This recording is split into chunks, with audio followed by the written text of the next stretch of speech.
Welcome to Sherobeyour podcast, where we will discover that we can be our own heroes in our lives and that we don't have to always look outside for a mentor and for heroing somebody else. I'm not saying that's a bad thing to do, but I'm saying that sometimes it might be better to realize that you can be your own hero in your life, because sometimes it's hard to find somebody else who can fulfill that role.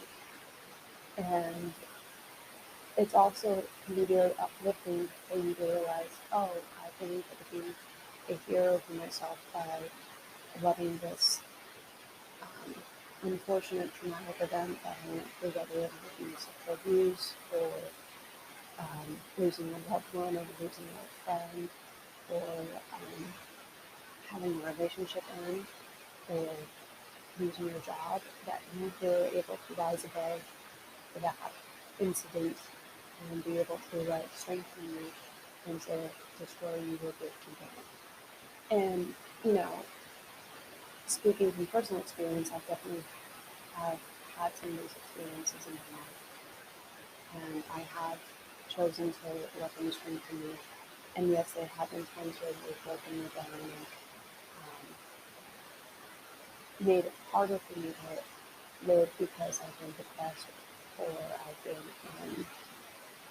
been more anxious or nervous because of them. But ultimately, I didn't let myself as well in that state of being broken down for a very long time. I got myself back up by going to therapy and by surrounding myself with very supportive friends and family and those that were able to help me guide me through that journey. And so today's episode will be about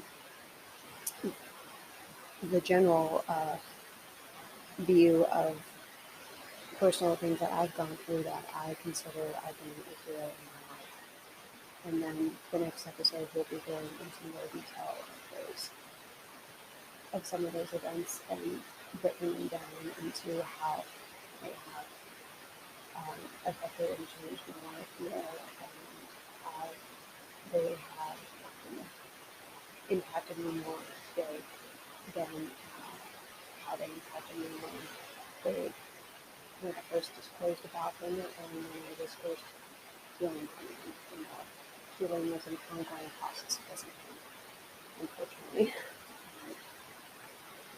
And I think that's actually definitely in disguise, because in order to heal and let go of something completely, you're going to be living in pain your entire life. And that's something that's really hard.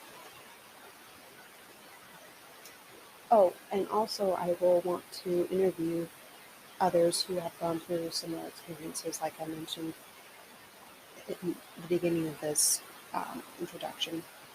So please email me if you want to be interviewed, and you can go into your experience as much as you are comfortable with, and being able to share what you're comfortable with. Because I know sometimes things can be really personal and it can be hard to put things about them.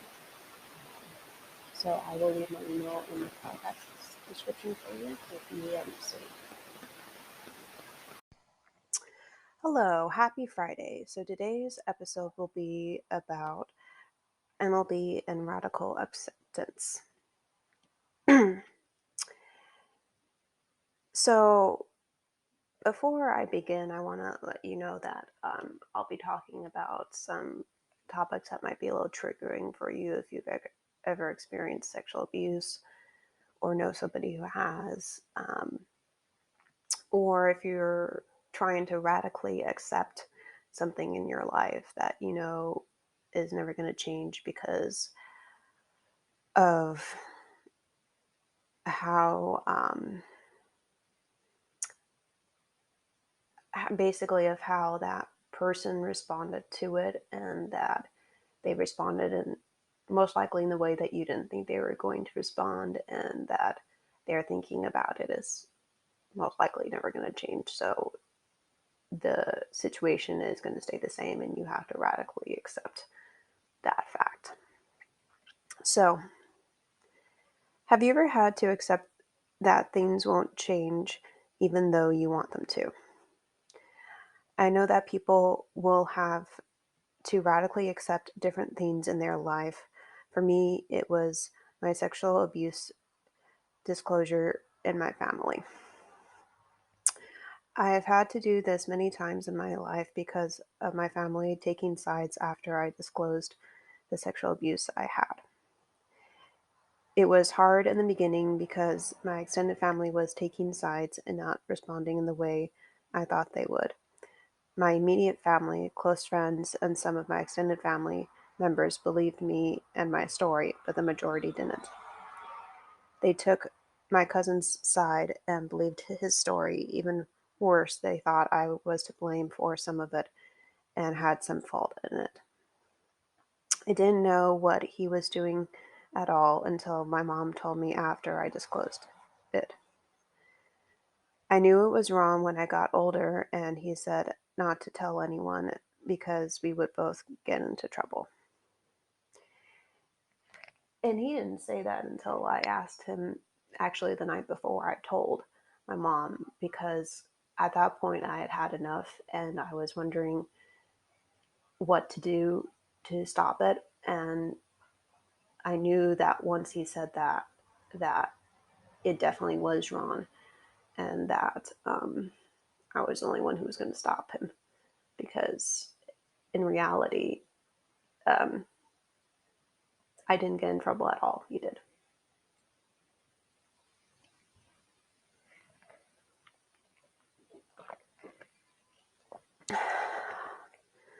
Um, I was my own hero that day in late August of 2008. It took therapy, getting a dog, running, and many times crying to let go of the trauma. And that was 5 years of therapy. I'm still in therapy for some of it as well. I started therapy when I was 12 years old and had 5 years of therapy, like I said, for in high school and one in college.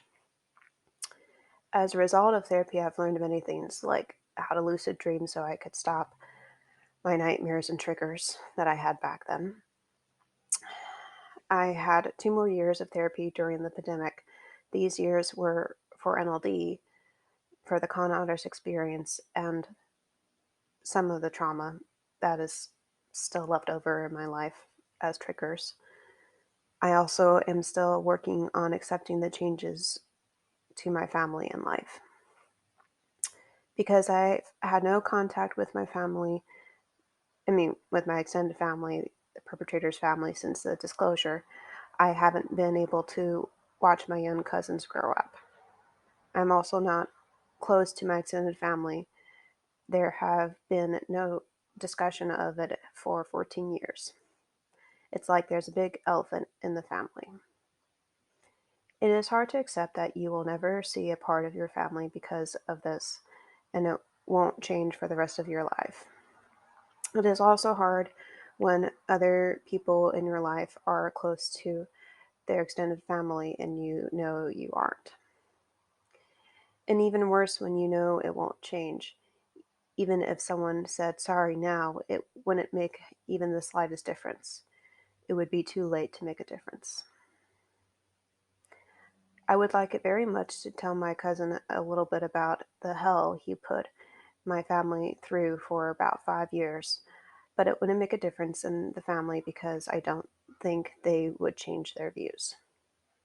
I'm okay with living my life like this until I die. After all, I've been doing it for 14 years already. It's not that hard. It is disappointing and sad. Sadder, more sad than disappointing. Sometimes I wish I could have changed what happened, but honestly, I'm not sure I would have been able to. And it might have done more damage than good. Most likely, I'll be working on accepting this for the rest of my life. I know I've been talking about myself for most of this episode, so I'll shift to someone else now. I'll add some of my thoughts about other forms of radical acceptance. So, this is just me speculating maybe what you've been going through if you are radically accepting something in your life. Maybe you're trying to accept the fact that your dog isn't going to come back from death, or that your husband, father, brother, sister, mother, close friend, or another loved one isn't in your life anymore. You may also be trying to accept the loss of a partner that you were close with but aren't with anymore, or maybe the loss of a job or career you enjoyed. Maybe you lost it during the pandemic. What I've done to help me accept that things won't change in my life is thinking about the good things in my life. I try to remind myself that my life is good despite the negative things present in it from the past. I do have a family, a dog, and friends that love me. I also have a job that I love. I have a podcast that has helped me change my life for the better. I love my podcast because I get to watch it grow and receive feedback from my audience. I have learned so much from this podcast. I've learned more about NLD and myself. I've been able to help myself more since I created this podcast. The podcast and therapy have helped me change my life around. It has also helped me have a closer, better, and more honest relationship with my family and friends. And something I would like to add here that I just kind of thought about it. I think it's hard to radically accept things that won't change in your life because not just because you want them to change, but because if you're in the similar situation to where I am in, you, for me, I got reminded of how my family was when I started dating because um, I, because the person I would be dating would be talking about how closer to their extended family. And that would trigger in my mind and be like, oh, well, yeah, I was close to my extended family. And not anymore. I mean, of course, I am close to the ones that believe me and don't blame me for what happened. But the handful of others that don't think that way and do blame me for what happened, um, I'm not close to them at all. I don't even think about them unless I'm triggered about what happened. And there are a lot of things that changed in my life after the disclosure. And, you know, not all of them were good. Some of them were pretty horrific and hard to get through. Um, but it's made me who I am today. And that part I'm thankful for, that it made me stronger and that it made me, excuse me, be able to, excuse me, be able to notice more about how deceptive somebody can be when they're trying to do something that they know is wrong and that they're being sneaky about it and hiding it and trying to not let others know that it's going on.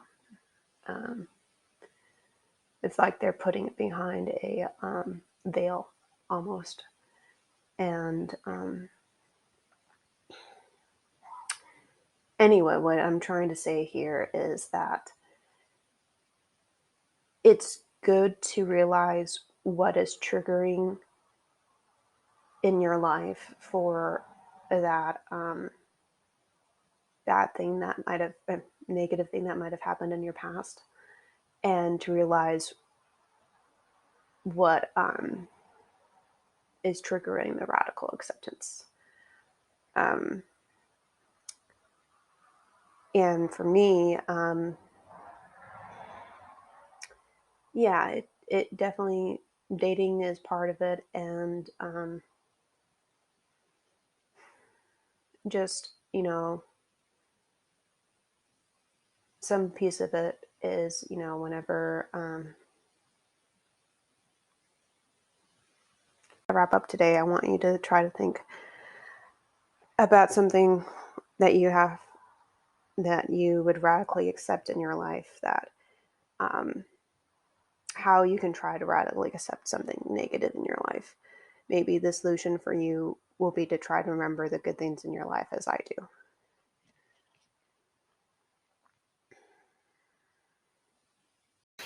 I hope you were able to get some insight and some lessons and messages out of this first episode of Sherobeyour. And I hope that you will be able to use it to help you guide yourself through whatever you might be going through, whether it's challenging for you or maybe you know somebody else who's going through something that's challenging for them, and be able to help them be there and help you yourself be there. I look forward to chatting with you next Saturday again about how you can be your own hero.